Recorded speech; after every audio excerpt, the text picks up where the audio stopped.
Okay, good evening everyone. बेटा chapter number 13 चल रहा है हमारा एनसीईआरटी का। ठीक है, हम एग्जाम की तैयारी कर रहे हैं। हमारा एनसीईआरटी का 13th चैप्टर जो है वो चल रहा है। ठीक है,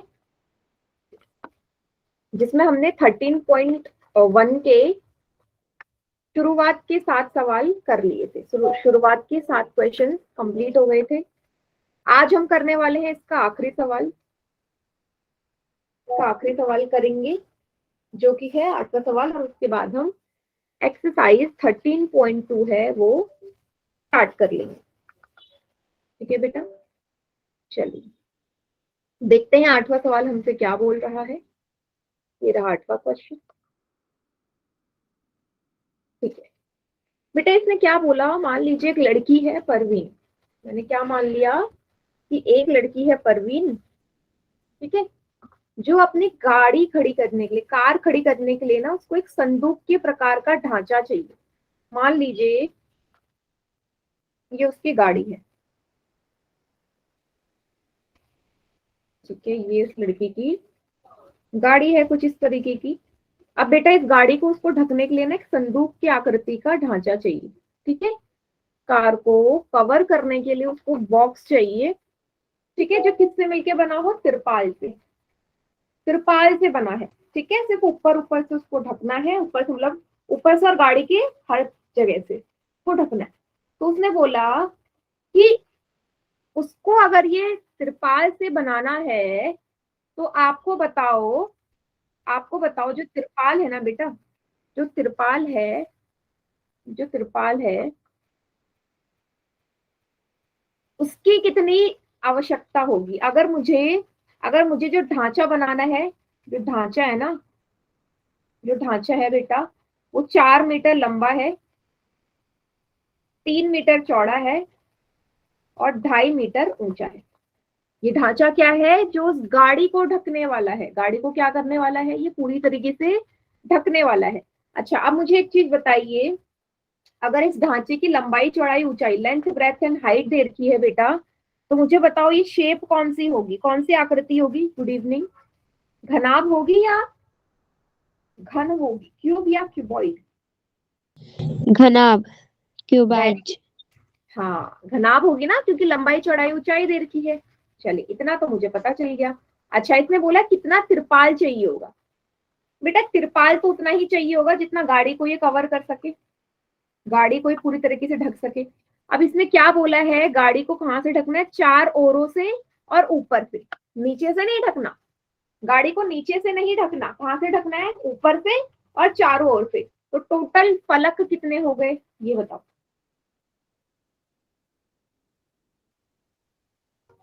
कितने फलक हो गए टोटल, 3 4 5 6, कितने। अगर मुझे उसको चारों ओर से ढकना है और छत से ढकना है तो वेरी गुड, 5 हो गए ना। यस, एकदम करेक्ट, 5 फलक हो गए, जिसमें 4 दीवारें हैं और एक छत है। तो 5 फलकों का तो मेरे पास सूत्र नहीं है, 5 फलक का सूत्र नहीं है, लेकिन 5 का मैं बना सकती हूँ। कैसे, जो हमने पहले और दूसरे सवाल में भी किया था। बेटा देखो, लंबाई आपको दे रखी है 4 मीटर, चौड़ाई है 3 मीटर और ऊंचाई है 2.5 मीटर। ठीक है, अब मुझे निकालना है ढांचा बनाने के लिए तिरपाल की आवश्यकता।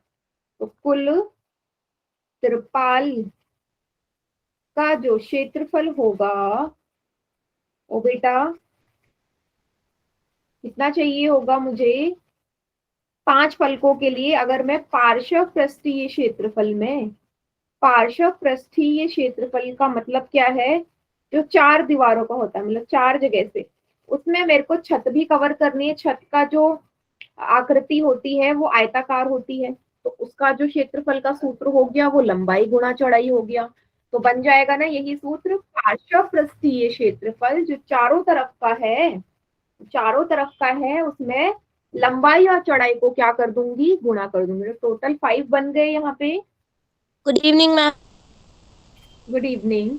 टोटल 5 बन गए, बताइए सभी बच्चे मुझे। बन गए ना, बस सारी वैल्यूज को क्या कर देती हूँ, पुट कर देती हूँ। 2 गुणा लंबाई प्लस चौड़ाई गुणा ऊंचाई प्लस लंबाई गुणा चौड़ाई। लंबाई चौड़ाई ऊंचाई तीनों दे रखी है। लंबाई कितनी बेटा 4, लंबाई कितनी है 4, चौड़ाई कितनी है 3, ऊंचाई कितनी है 2.5 मीटर, ऊंचाई कितनी है 2.5 मीटर।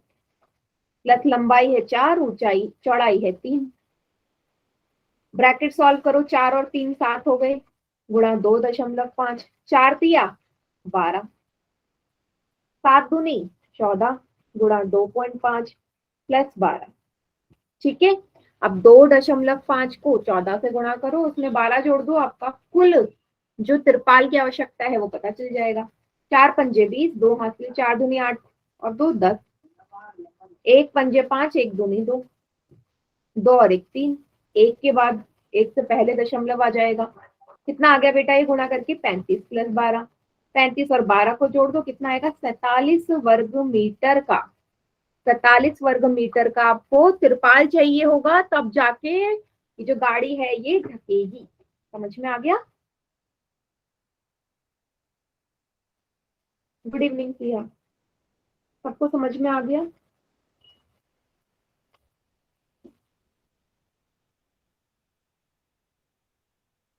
उतार लीजिए फिर बेटा इसको, ये आखिरी सवाल है, इसके बाद 13.2 शुरू हम करने वाले हैं।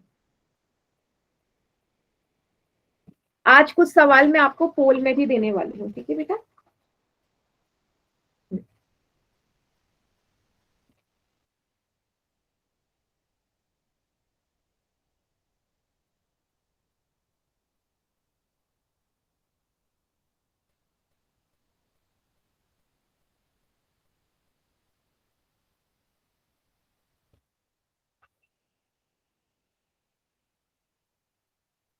उतार लीजिए।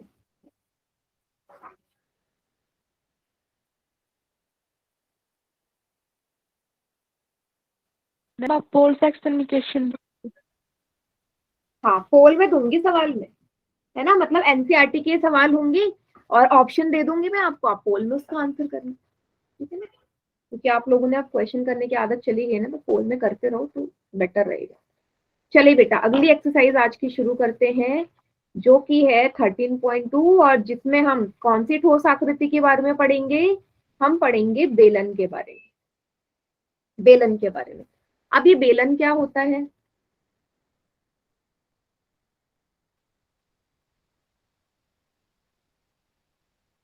माइक ऑन करके किसकी आवाज नहीं आती?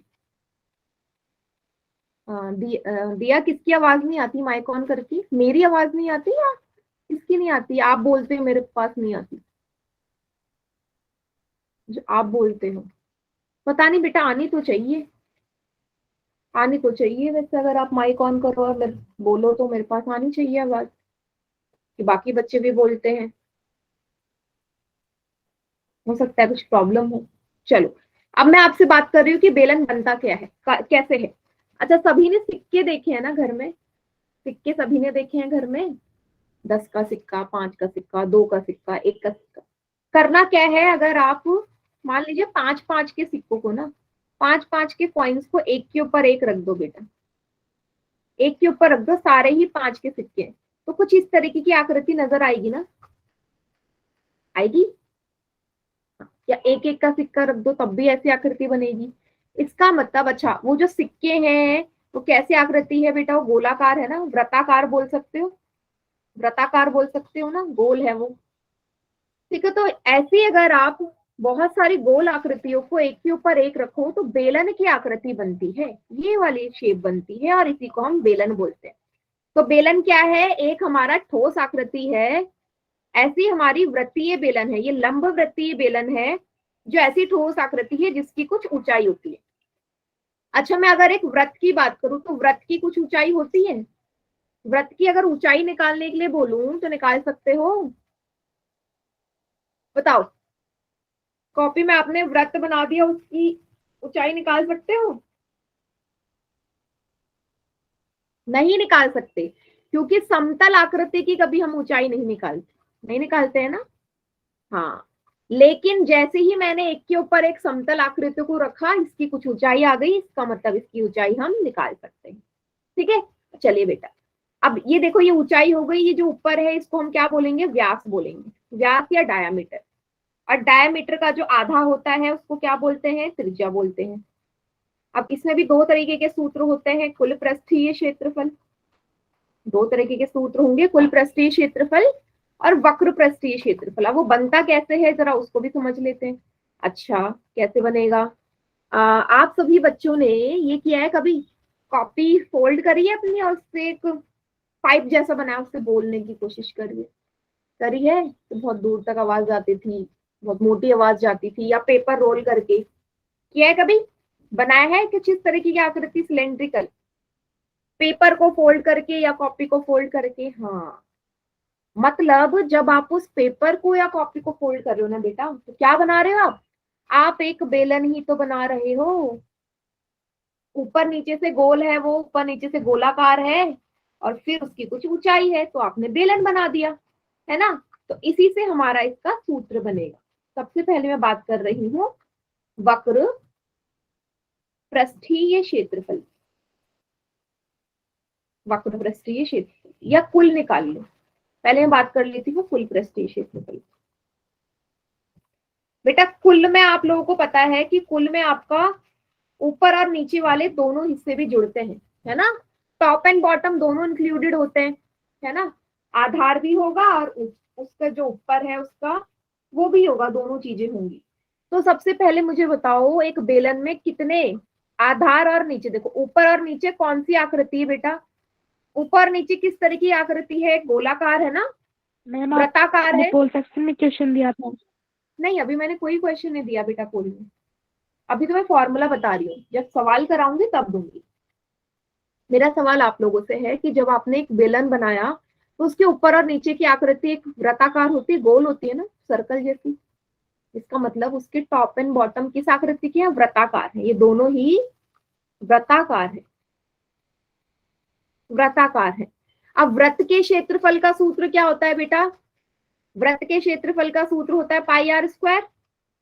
और ऐसे ही कितने आपके, ऐसे ही कितने वृत्त हैं इसमें, दो है, 2 गुणा pi R square. 2 pi R square का मतलब क्या हुआ, ऊपर और नीचे दोनों ही वृत्ताकार आकृतियों को मैंने क्या कर दिया, जोड़ दिया। अब ऊपर ऊपर का हिस्सा, ऊपर नीचे का हिस्सा जुड़ गया। अब बेलन में ये बीच वाला हिस्सा भी तो है, इसका भी कुछ ना कुछ क्षेत्रफल होता होगा, ये भी तो जुड़ेगा, बीच वाला हिस्सा।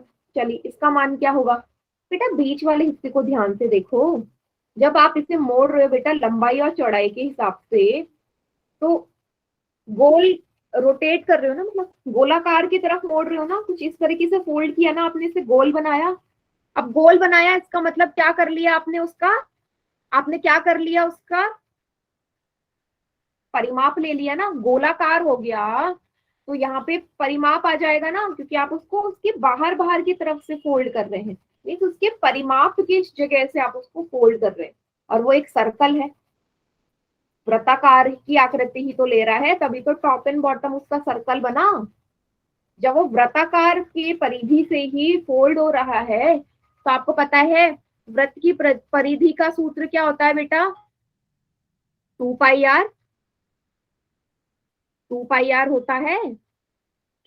बताइए, कहने का मतलब है ये जो बेटा आधार देखो ना, इसका आधार आप लोगों को अभी अभी पता चला, भाई आधार आप लोगों को अभी अभी पता चला ना कि वृत्त की आकृति का है, तो वृत्त के आधार का परिमाप क्या होता है, सरकमफेरेंस ऑफ सर्कल, वृत्त की परिधि का सूत्र 2 पाई आर होता है।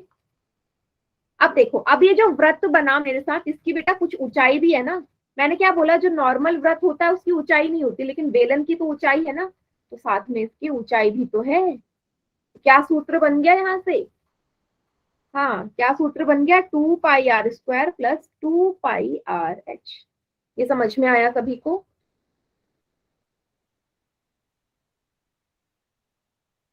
बताइए।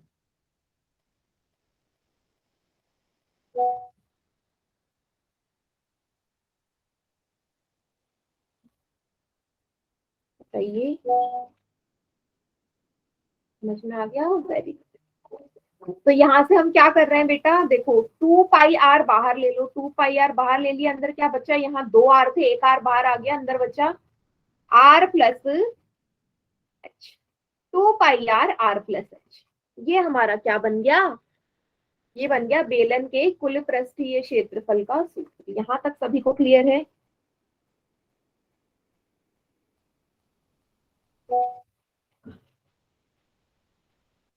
ठीक है, गुड,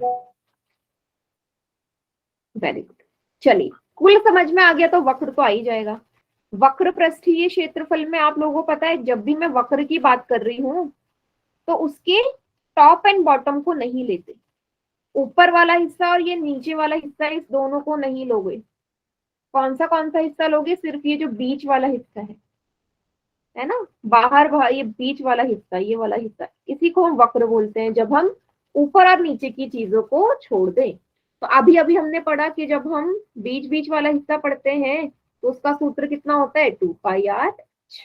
तो इसीलिए वक्र पृष्ठीय क्षेत्रफल का सूत्र क्या हो जाएगा बेटा, 2πr/h। सभी को क्लियर? इतना बताइए।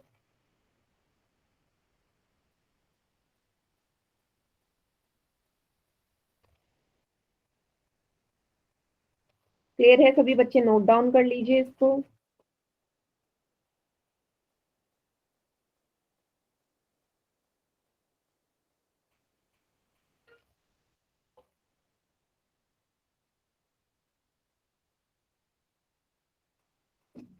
नोट डाउन कर लीजिए। अब हम बढ़ेंगे इनके क्वेश्चन की तरफ, बढ़े सवालों की तरफ, क्योंकि 13.2 में बेटा सिर्फ आपके बेलन वाले ही सवाल है, बेलन के ही क्वेश्चन है। चलिए, आपको यहाँ डायरेक्ट साफ बोल दिया पाई का मान 22/7 रखो। जहां पे भी आपको जब बोले ना पाई का मान 3.14 रखो, तब रखोगे। पाई की दो मान होते हैं ना, मतलब इसी को सॉल्व करके इतना लेते हैं हम, 22/7 को ही हल करते रहोगे तो अप्रोक्सीमेट वैल्यू 3.14 लेते हैं। तो जब तक बोले ना आपको यही मान रखना है, 22/7। जहां पे भी वो बोलेगा कि 3.1 रखो, मेंशन कर देगा, नहीं तो 22/7 ही रखते हैं। ठीक है बेटा, चलिए पहला क्वेश्चन करते हैं। क्या बोला है पहले सवाल में? इसने बोल दिया ऊंचाई 14 सेंटीमीटर वाले एक लंबवृत्तीय बेलन का वक्र पृष्ठीय क्षेत्रफल दे रखा है आपको।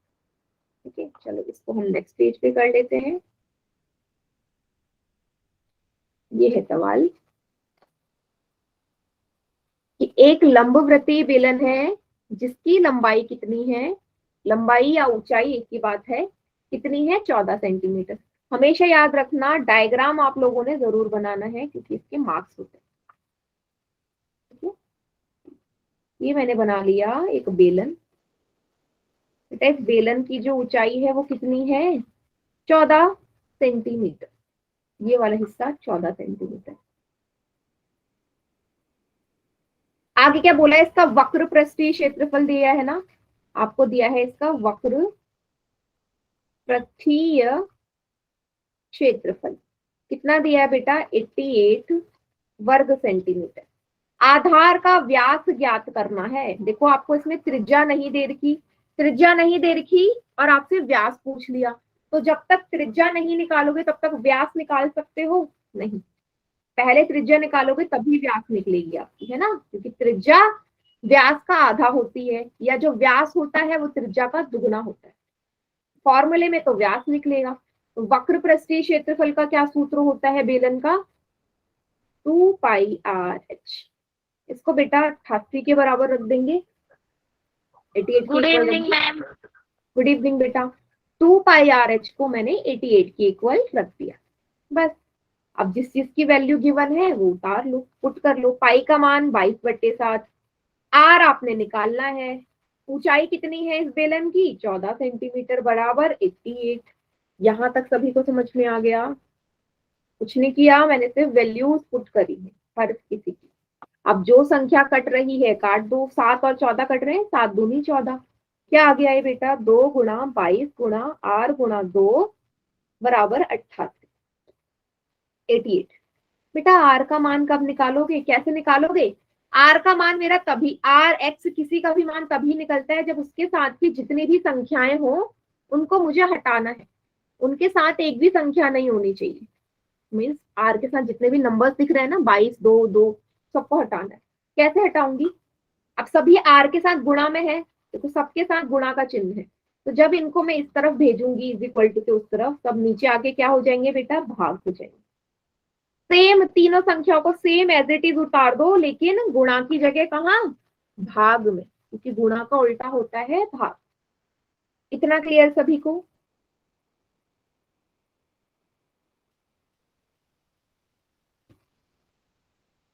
चलिए वेरी गुड। अब जो संख्या कट रही है काट देते हैं। 11 का पहाड़ा पढ़ो, 11 दूनी 22, 11 अट्ठे 88, 2 एकम 2, 2 चौके 8, 2 एकम 2, 2 दूनी 4, इस 2 से ये 2 कट गया। बेटा त्रिज्या कितनी आ गई, 1 सेंटीमीटर, क्योंकि सारी की सारी चीजें कट गई तो 1 बचा ना, मीन्स त्रिज्या आ गई 1 सेंटीमीटर, क्योंकि सारी संख्याएं एक दूसरे से कैंसिल हो गई। लेकिन मुझे सवाल में डायामीटर पूछा है, व्यास, तो जो व्यास होता है त्रिज्या का दुगना होता है। जो भी त्रिज्या का मान आया उससे 2 से गुणा कर दो, कितना आ जाएगा बेटा, 2 सेंटीमीटर। 2 सेंटीमीटर। क्लियर है? यहाँ तक किसी को कोई डाउट वगैरह कुछ भी है तो पूछिए, नहीं तो फिर अगले सवाल में करते।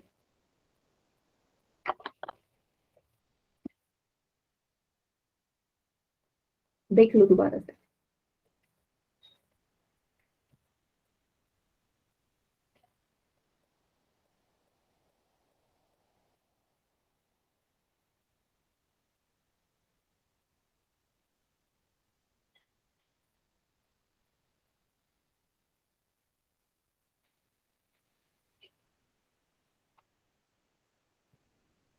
अगला सवाल करें, काट लिया सभी ने तो?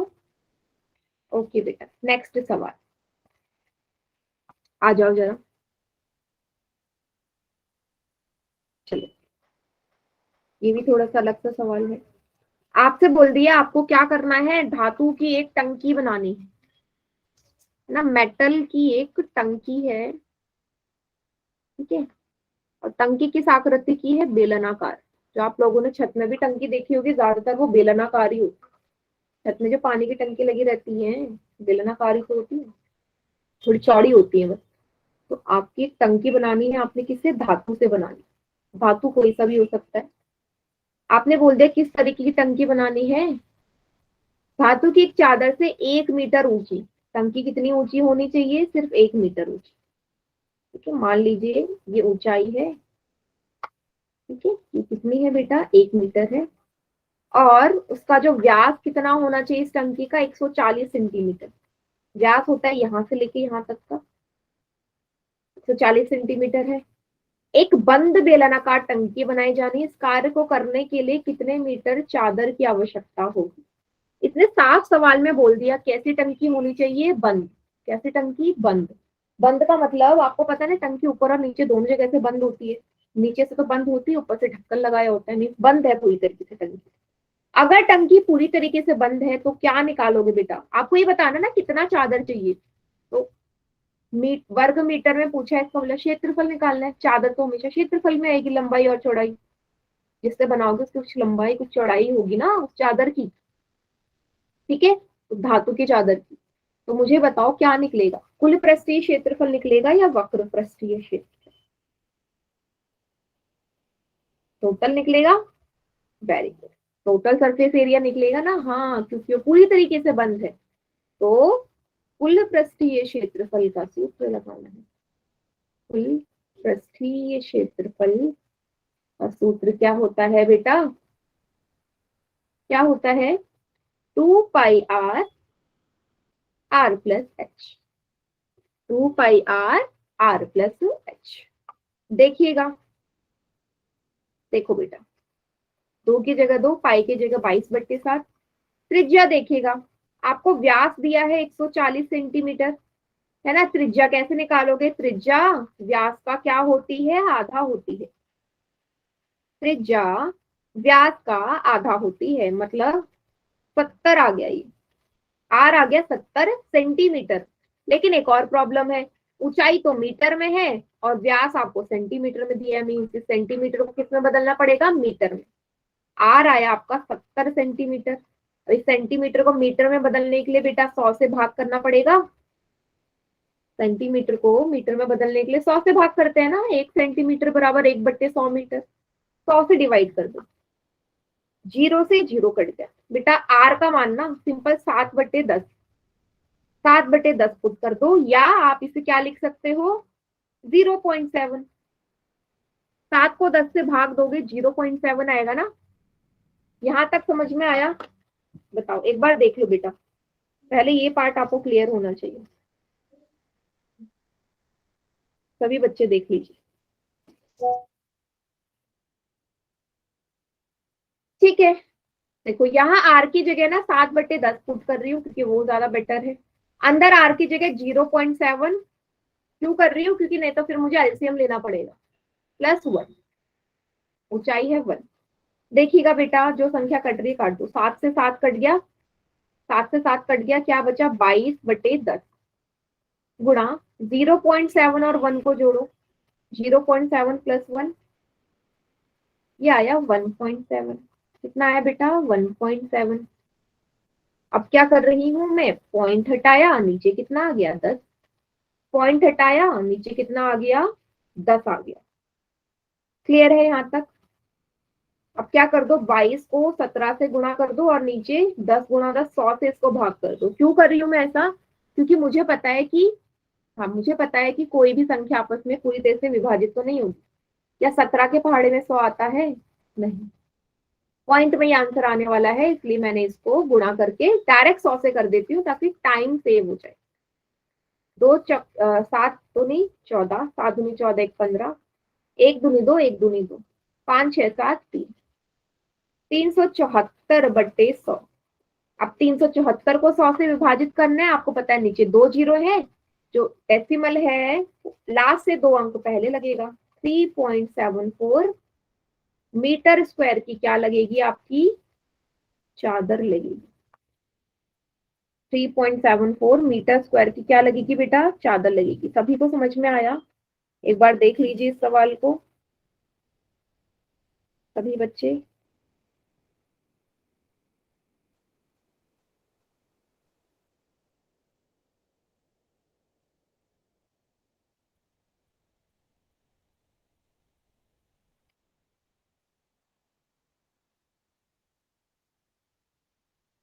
कहीं पे गड़बड़ हुई है क्या, एक मिनट रुकिएगा।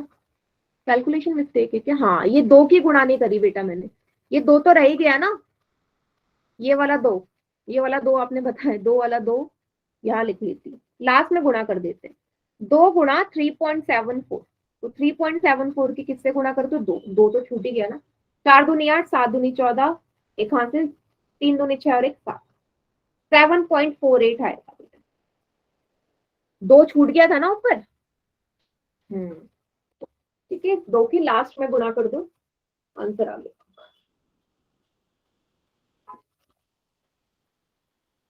उतार लीजिए सभी बच्चे, और अगर किसी को कोई डाउट है इसमें तो पूछो। बेटा थर्ड जो सवाल है ना थोड़ा सा अलग सवाल है, थर्ड का तीसरा भाग काफी अलग क्वेश्चन है।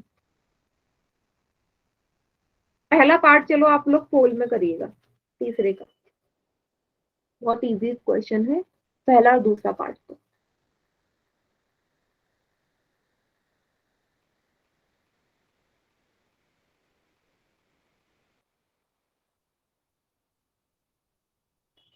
उतार लिया सभी ने?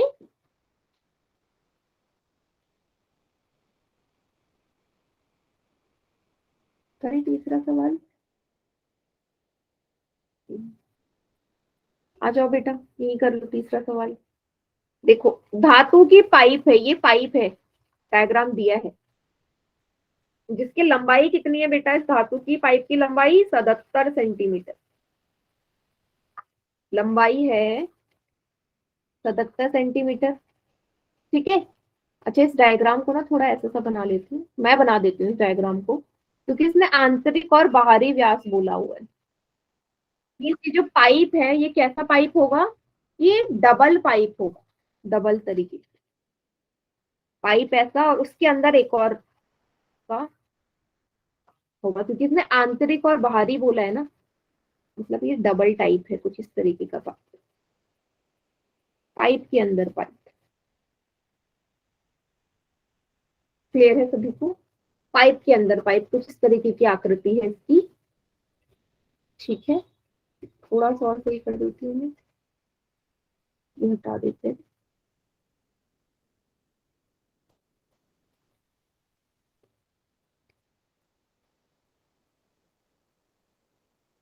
ठीक है बेटा, तो ऐसे समझिए बेटा। ये जो पाइप है इसका आपको बोल दिया आंतरिक व्यास कितना है, अंदर का जो व्यास है, अंदर का व्यास इतना होगा, अंदर वाले पाइप का मतलब 4 सेंटीमीटर। अंदर वाले व्यास, पाइप का व्यास कितना है, 4 सेंटीमीटर। उसी तरीके से बाहरी व्यास भी बोल दिया कितना है, 4.4। बाहर का व्यास ये पूरा होगा, ये कितना है बेटा, 4.4 सेंटीमीटर। आपको पहले पार्ट में निकालना है आंतरिक, अंदर का वक्र पृष्ठीय क्षेत्र, आंतरिक वक्र पृष्ठीय क्षेत्रफल आपने निकालना है। ठीक है, कर्व सरफेस एरिया। सभी को मैं ये सवाल पोल में दे रही हूँ। ठीक है, सभी को ये सवाल पोल में दे रही हूँ, सभी बच्चे करेंगे पोल में। ठीक है, चलिए बेटा 4 ऑप्शन में दूंगी इसके। आंतरिक के लिए अंदर वाला व्यास लेना, ये 4 सेंटीमीटर बेटा, 4 सेंटीमीटर वाला हिंट मैंने आपको दे दिया। 968 वर्ग सेंटीमीटर, 960 वर्ग सेंटीमीटर, 970 वर्ग सेंटीमीटर, 978 वर्ग सेंटीमीटर। क्या आएगा, पोल में आंसर करना है, सभी बच्चे आराम से सॉल्व करें। बेटा इतनी जल्दी हो गया क्या, किसी ने पोल में आंसर कर दिया, रट रखा है क्या सवाल? ठीक है।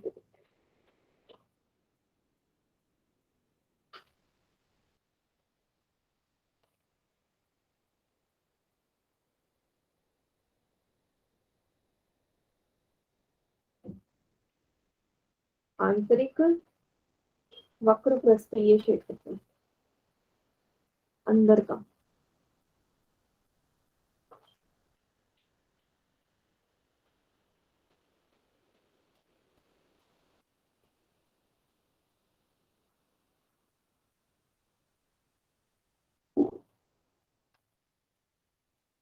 चार में से 3 बच्चों का ठीक है।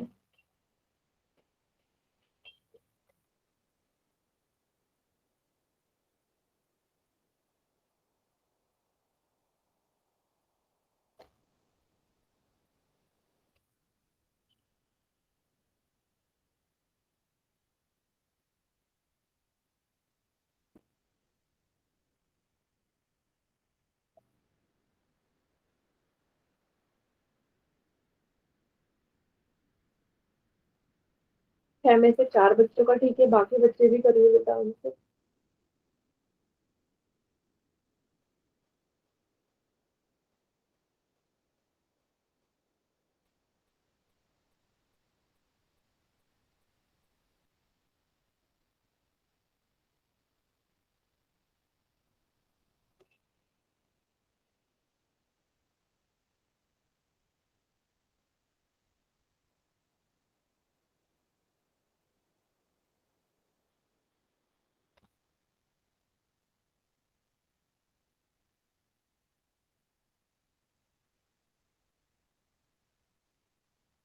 कर दूं काउंटडाउन स्टार्ट, या किसी का रहता है अभी?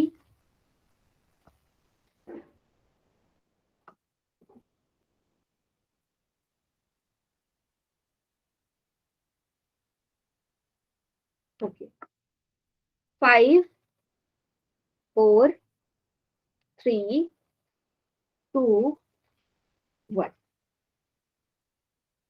बाकी बच्चे चैट सेक्शन में कीजिए आंसर क्या आएगा। हाँ वेरी गुड, हाँ एकदम करेक्ट बेटा।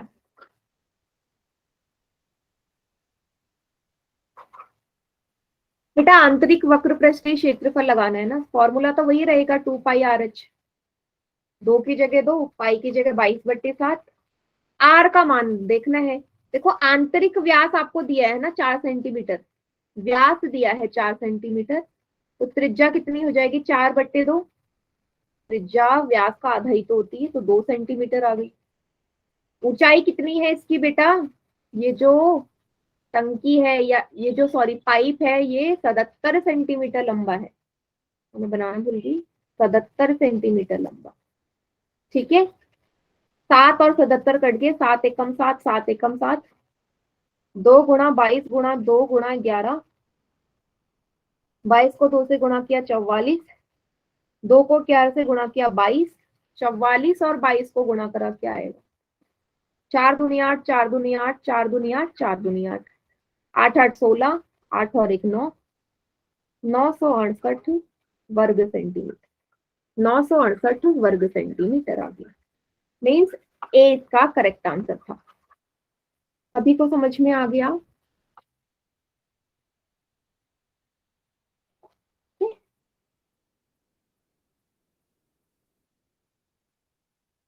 जिसने क्वेश्चन नहीं किया था इसको नोट डाउन कर लो, फिर अगला पार्ट देखते हैं इसका।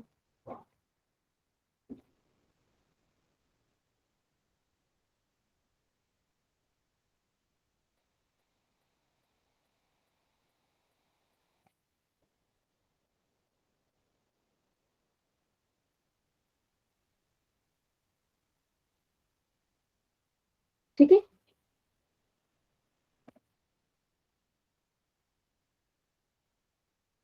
चलिए बेटा नेक्स्ट पार्ट में क्या बोला गया है। बेटा अगले पार्ट में आपसे बोला है बाहरी वक्र पृष्ठीय क्षेत्रफल। बाहरी वक्र पृष्ठीय क्षेत्रफल, ये जो बाहर वाला है ना, ज्यादा चौड़ा वाला,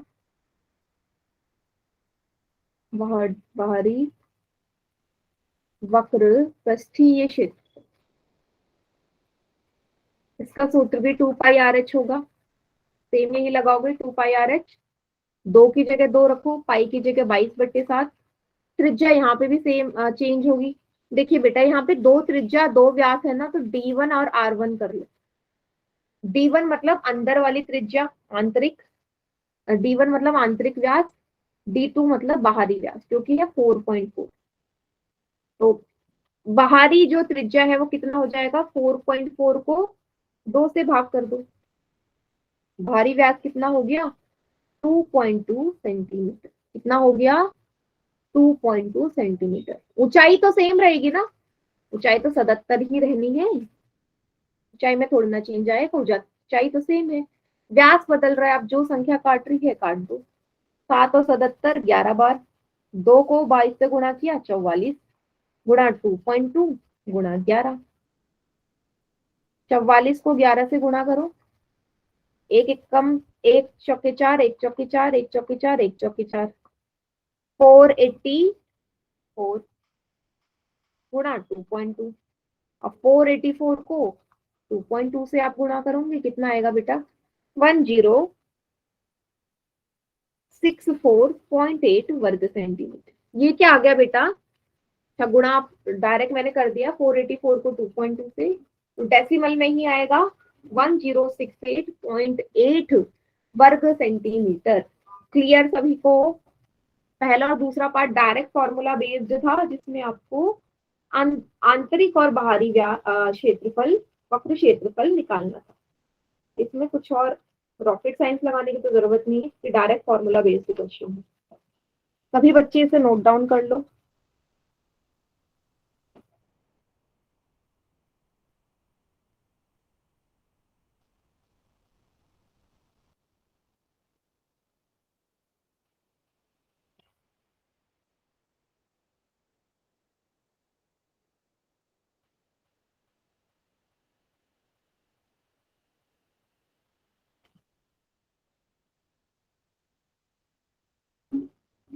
तीसरा जो पार्ट है वो थोड़ा सा अलग है बेटा, और उसकी कैलकुलेशन भी थोड़ी बड़ी है तीसरे वाली।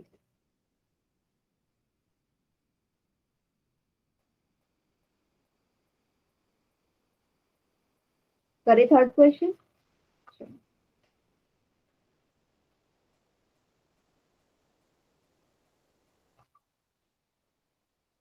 चलिए बेटा थर्ड क्वेश्चन करने के लिए ना आपको मैं डायग्राम थोड़ा सा चेंज कर रही हूँ।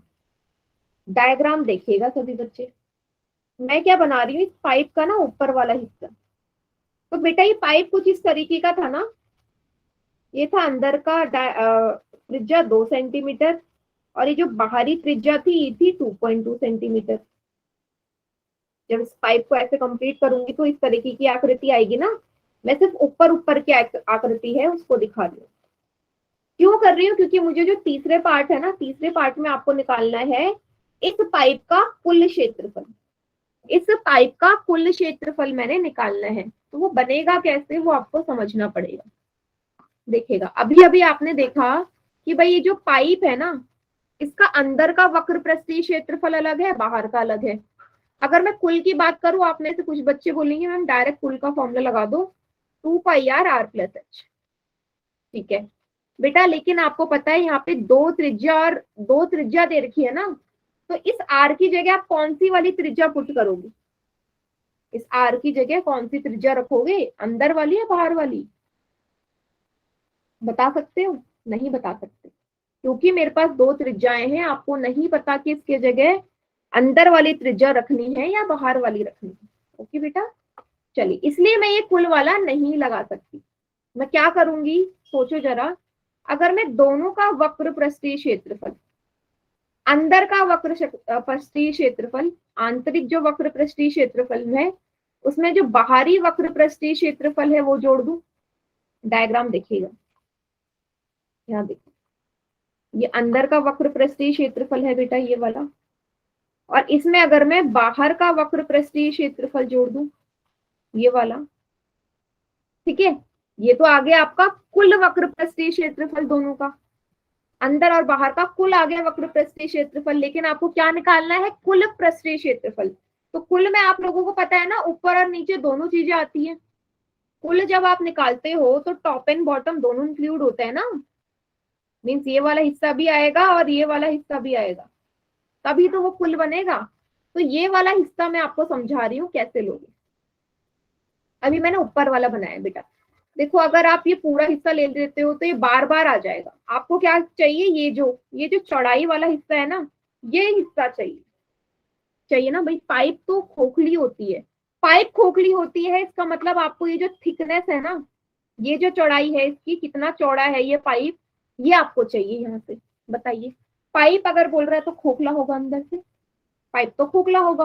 तो कुल में क्या चाहिए आपको, ये जो चौड़ाई है, ठीक है, ये जो चौड़ाई है बाहर की, अंदर और बाहर वाले के जो बीच वाला हिस्सा है ये चाहिए। ठीक है, अब आपको ये पता है बेटा ये कैसी आकृति है, ये वृत्ताकार आकृति है।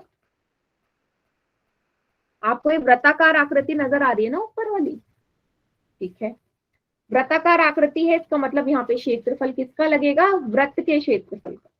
कितने वृत्त हैं बेटा यहाँ पे, एक ऊपर, और इसी तरीके से ऐसी आकृति नीचे भी होगी, एक आधार में भी तो होगी ऐसा वृत्त, ऊपर भी और नीचे भी होगा ना। तो कितने वृत्त हो गए बेटा, दो वृत्ताकार आकृति, एक ऊपर का और एक नीचे का। चलिए, अब मुझे चौड़ाई चाहिए। चौड़ाई मतलब जो वृत्त का लगेगा वो क्या सूत्र लगेगा, वृत्त के क्षेत्रफल का सूत्र क्या होता है, πr²। वृत्त के क्षेत्रफल का सूत्र πr² होता है। आपको चाहिए ये वाला वृत्त का क्षेत्रफल, मीन्स ये वाला हिस्सा चाहिए जो कुल में आएगा। तो ये गोलाकार है, तो कैसे निकालोगे बेटा, ऐसी दो रिंग्स है, ऐसे दो है, एक ऊपर और एक नीचे, तो इसमें आप किसकी गुणा कर दोगे, 2 की। अब यहाँ जो r है बेटा, r के लिए मैंने अभी आपको बताया चौड़ाई चाहिए। तो अगर देखो, अगर ये बेटा ये बाहर वाली चौड़ाई में से, मतलब बाहर वाली त्रिज्या में से अंदर वाली त्रिज्या घटा दो, बाहर वाली में से अंदर वाली त्रिज्या आप घटा दे, तो इतना ही तो हिस्सा बचेगा जो मुझे चाहिए। बाहर वाली त्रिज्या में से अंदर वाली त्रिज्या हटा दो तो चौड़ाई आएगी या नहीं, बताइए सभी बच्चे, एक बार देख लो डायग्राम में। आकृति गोलाकारी है, लेकिन मुझे चौड़ाई वाला चाहिए, चौड़ाई वाला r चाहिए। तो वो चौड़ाई वाला r कैसे आएगा, जब मैं बाहर वाली त्रिज्या में से अंदर वाली त्रिज्या घटा दूंगी। ठीक है, बाहर वाली त्रिज्या बेटा क्या थी अभी, r2, इसका स्क्वायर माइनस r1 का स्क्वायर। स्क्वायर क्यों लगा रही, क्योंकि फॉर्मूला πr² होता है, r² है ना, तो r2² माइनस r1²। सभी को यहां तक समझ में आया मैंने फॉर्मूला कैसे बनाया, बात देख लीजिए सभी बच्चे फिर से। अंदर का वक्र पृष्ठीय क्षेत्रफल, बाहर का वक्र पृष्ठीय क्षेत्रफल, और उसमें जोड़ दूं मैं ऊपर और नीचे वाली दो वृत्ताकार आकृतियां, तो कुल क्षेत्रफल आपका आ जाएगा। ठीक है बेटा, चलिए फिर आंतरिक व्यास क्या है, आंतरिक क्षेत्रफल क्या था 968, बाहरी क्या था 1064.8 प्लस 2 गुणा आई R2² माइनस R1²। 968 में तीसरा पार्ट कर रही हूँ कुल के लिए, प्लस 1064.8 प्लस बेटा यहाँ पे R2 और R1 का मान पुट कर दो। पाई का मान कितना होता है 22/7। R का मान कितना है, बाहर वाली त्रिज्या 2.2, अंदर वाली त्रिज्या थी 2। 968 प्लस 1064.8 प्लस 22 को 2 से गुणा करोगे 44/7 गुणा ब्रैकेट में देखो 2.2 का स्क्वायर कितना होता है बेटा 2.2 इंटू 2.2, 2 2 जा 4, 2 2 जा 4, 2 2 जा 4, 2 2 जा 4, कितना आ गया बेटा 2 के बाद 4.84। 2 का वर्ग कितना होता है 4। यहां तक क्लियर हुआ, 2 का वर्ग 4। करते जाओ आगे सॉल्व। 1064.8 44/7 गुणा 4.84 में से 4 को भाग कर दीजिए, सॉरी माइनस कर दो, कितना आएगा बेटा 0.84। यहां तक सभी बच्चे कैलकुलेशन देखें, यहां तक कैलकुलेशन देखें। मैंने R2² किया, R2 मतलब बाहर वाली त्रिज्या थी 2.2, अंदर वाली त्रिज्या थी 2, दोनों का वर्ग निकाला, माइनस किया, 0.84 तक आ गया। क्लियर है बेटा यहां तक?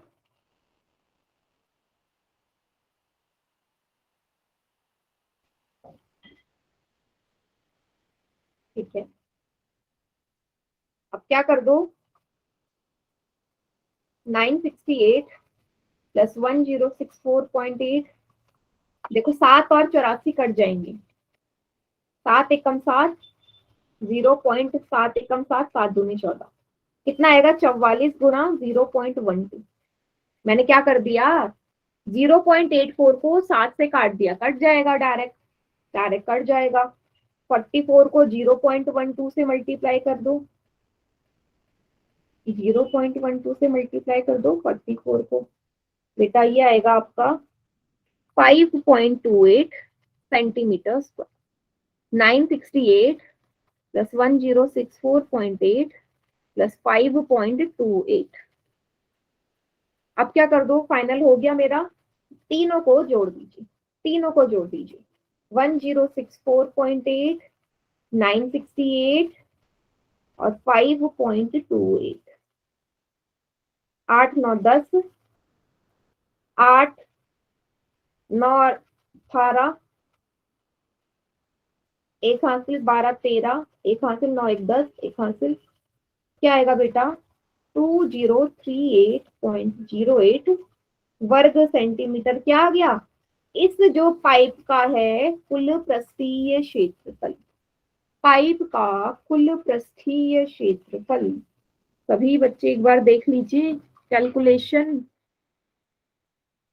कैलकुलेशन वाला पार्ट इतना ही है, इसलिए मैंने इसको अलग से सॉल्व किया और लास्ट में इन दोनों को जोड़ा है, लास्ट में देख लो बेटा।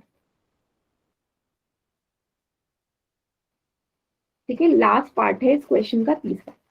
इस एक्सरसाइज में सबसे बड़ा सवाल बेटा यही है, तीसरा वाला, बाकी सारे छोटे छोटे क्वेश्चन हैं। आप लोगों को समझ में आ गया है ना? यही मेन चीज थी इसमें, ये जो फॉर्मूला बनाया ना मैंने रिंग वाला, ये समझना बहुत जरूरी था, रटना नहीं है कभी। ओके, ठीक है, सभी बच्चे उतार लीजिए और आज की क्लास यहीं तक रखते हैं, इसके आगे का अगली क्लास में करेंगे।